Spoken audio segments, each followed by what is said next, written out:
Okay. Will you consider thinking time with pen and brainstorming? I would. No, only to me, the thinking, all of that, learning, thinking time, very, very critical. Yes. They're going to have you become more productive when you put that into work. Right. I want to be very, very clear, right? That to me, think about what is productivity, meaning results and output. Yeah. So having the materials, right? I have thinking time and I have better ideas. It's the strategy part of it, but it's not that's the all good. implementation. But until you kind of run it through a machine to turn it into an output, which you're the machine, to turn your activities and output that creates results, that is not it's potential. It's not productivity. It's potential. Now, if you read a book, if you learn something, if you attend a class, you become smarter, you make fewer mistakes. Yeah. Awesome. But until you implement it, it doesn't mean shit. It does not. So I don't want you, and I don't do it. You don't want to fool yourself. Oh, I'm reading a lot. Because you see this on social media a lot. Yes. People, oh, I'm watching a lot of videos. I'm learning. I'm doing all this stuff. Well, learning doesn't equal productive time. Yeah. They did a lot of learning time, but not a lot of doing time, right? I did both. And then the hustle that we talked about before was just doing a bunch of random hustle things, but not enough thinking or not enough productive things. That's right. Right. So you do the thinking, you do the learning, so you can work smarter, right? Hustle less, but you still need to put in the work, right? Hustle and work, they're two different things, right? Right. You still need to convert that into some kind of results. Something you were talking about with the closers, we have a high ticket closer program, right? And then we also have Seafood's closers, right? Yeah. It's a very, very small group of, it's expanding, it's like over 100 members, but that are closing for Seafood. And he gave a lesson, he talked about internal, just my internal. That's right. If you have to understand that, you only have a certain number of slots per week, right? And you want to hit this certain income goal. How do you use those slots? And if you can figure out your conversion ratio, then you can hit those slots, right? So I think also for you guys, if you're thinking about your time in a day, how many activities can you get done a day? Every day, 5 days a week, you're doing, say, 4 or 5 major activities per day. Are those activities going to get you that 170? Patrick, you're exactly right. So when you decide what to read, what to learn, choose something you're able to implement more productive so that reading time contribute to productive time. That's why, one of the YouTube videos I talked about, why I don't read books, I use books. So every single time I read a book, I'm not thinking about, let me just for entertainment or if you read for entertainment, knowing that you read for entertainment, that's perfect. If you're reading a fiction. But if I'm reading a non-fiction book, I'm not trying to memorize every damn thing the author is talking about. Every single time, I just want 3 ideas. That's it. I want 3 ideas from a book. Now that maybe I'm reading a book, right? Maybe I get those ideas the first chapter. Good. Put the book down. What do? I go implement. I can always revisit. Or I might never revisit. Doesn't matter. It's not the point. This is not school. There's no exam. That's why the school system is so fucked up. Nobody cares. When you go to the bank and deposit that check, the teller's not asking you, how many books did you read? Did you fully implement 100% of the book that you read? No one cares. But I like to get 3 big ideas. Sometimes I get that just from table of content. Sometimes I get there in the summary of each chapter. Sometimes maybe I need to finish the whole book to extract 3 good ideas from it. But all I want is 3 ideas. I want to use books. Same thing, you want to use DOD. Don't just learn from DOD, use DOD. Use that in your life. Take 3 things you can implement. You do that, just imagine if you do that on a consistent basis every single month. Every month, just pick 3 ideas that applies to you and you do it every month. You do that for a year, you come back and tell me how many booms you get. I remember you used to train us in the mastermind before. We used to track and submit reports to you. And you would say, Desmond, look at your 1 year. Look at if you just followed your goals, you hit these 3 things each month. 3 things. And then at the end of the year, how much have you progressed? It's huge. Yeah. If you just do that on a consistent basis, right? Consistency. All right. Good. Secret number 3, importance, urgency, prioritization graph. I learned this from Stephen Covey. 7 Habits of Highly Effective People. So any of the tasks that you have on your list, so now you know your magic number, You know you need to avoid minimum wage activities. Yep. So let's now look at all the things that you've got going on, right? And do me a favor, if you're listening to this, make a list of, just give me some example, 4 or 5 things, because I want to walk you through this and actually coach you a little bit. So just list out very quickly, piece of paper, what are some of the things that you have on your list that you do on a regular basis, right? Okay. So this is what the chart looks like. So imagine this, you have the quadrant, right? You have the quadrant.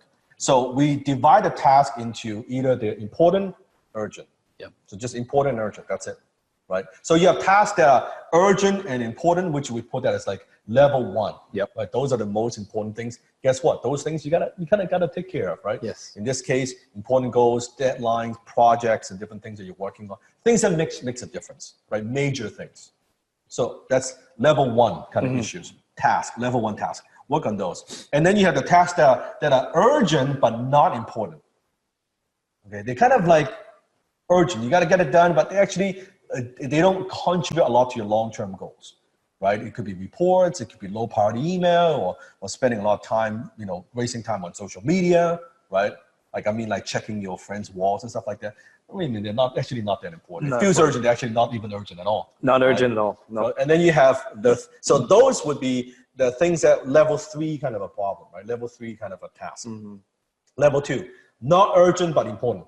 Yep. Not urgent, but important. But important. Long term, they're important long term. So those tasks, it could be planning, right? It could be meeting that person, or meeting that client that could turn into something great. Build that relationship. Yeah, maybe not today, but maybe 3 months down the road, there could be something huge. So it's not urgent, but very, very important to your long-term success, right? Those are like level 2.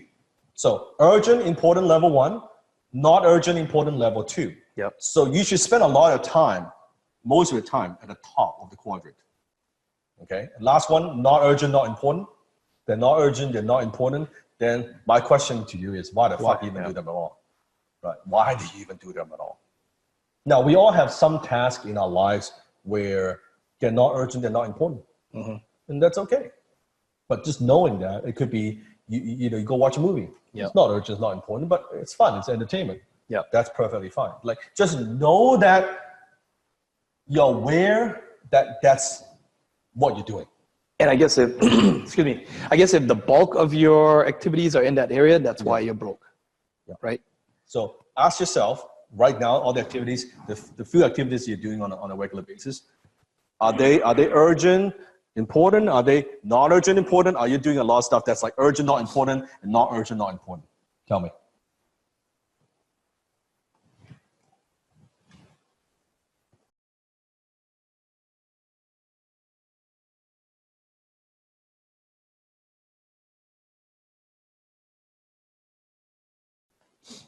This gives so much clarity. You see how many things you got to say no to? You see it now? How many things you have to say no? You have to say, no, that's not what I do. Even being able to just, and you can find this online, guys. You can print this out. You can draw it yourself on a whiteboard. I learned it from Stephen Covey. Yeah. And but how many of you are going to actually do it? How many of you are going to do it not just on, Tuesday, Wednesday, Thursday, but by next week, you're still doing this. Or 2 weeks from now, you're still doing this. You're still writing it out on a daily basis. That's another thing that is probably lacking, is that many of you you like the idea tonight. It sounds great, but then are you going to actually implement?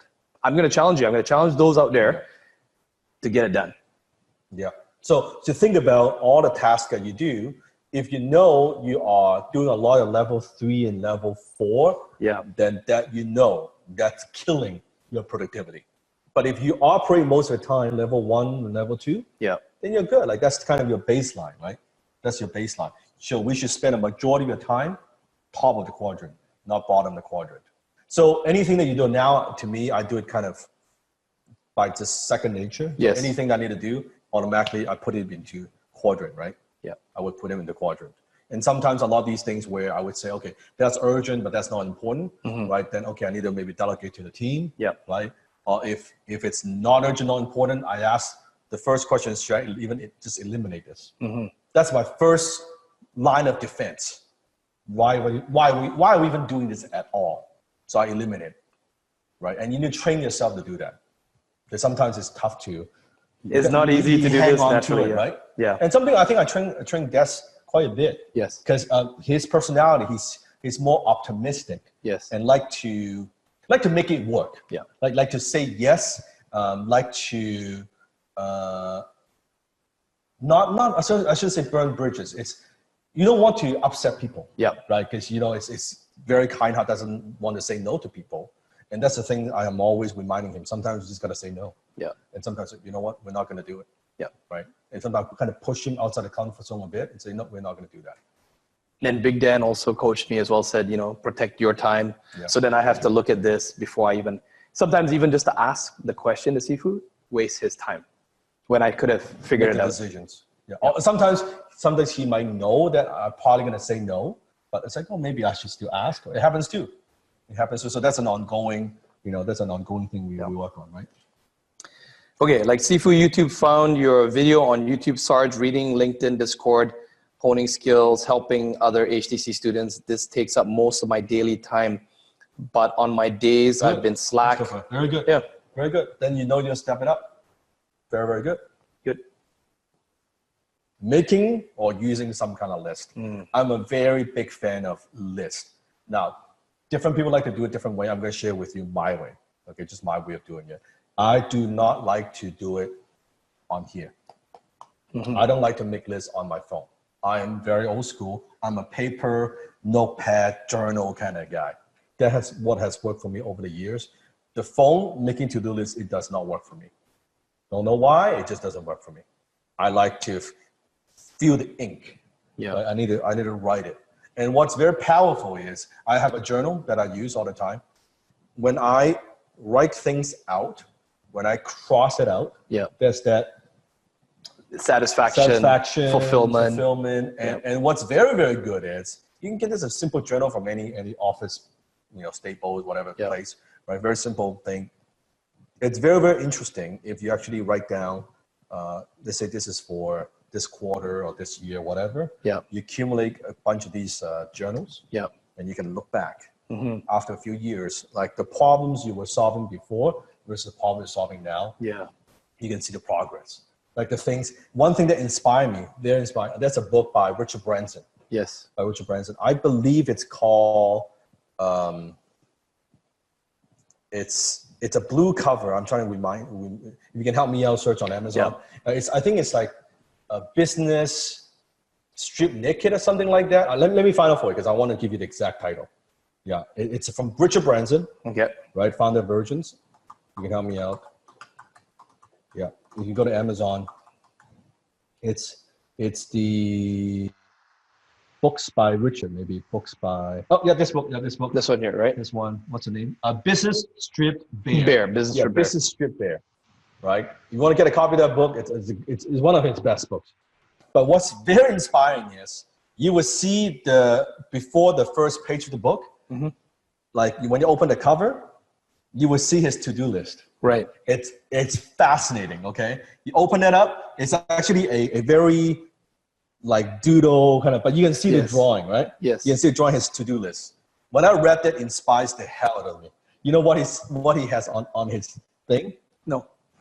Buying a 747 jet for Richard, for his Virgin airline, right? It's like big things. Big giant things. Yeah, like, I'm going to acquire a company. Yes. I'm going to pay this $100 million thing. Like, it doesn't say washing the car, mowing the lawn. It's like the biggest thing you will see. I find that fascinating. Like just getting the book, reading Rich's to-do list. Yes. You're like, they're all big items. They're all like urgent, important, or like important, not urgent tasks. Right. Phenomenal. That tells me a lot about the way he operates. Right.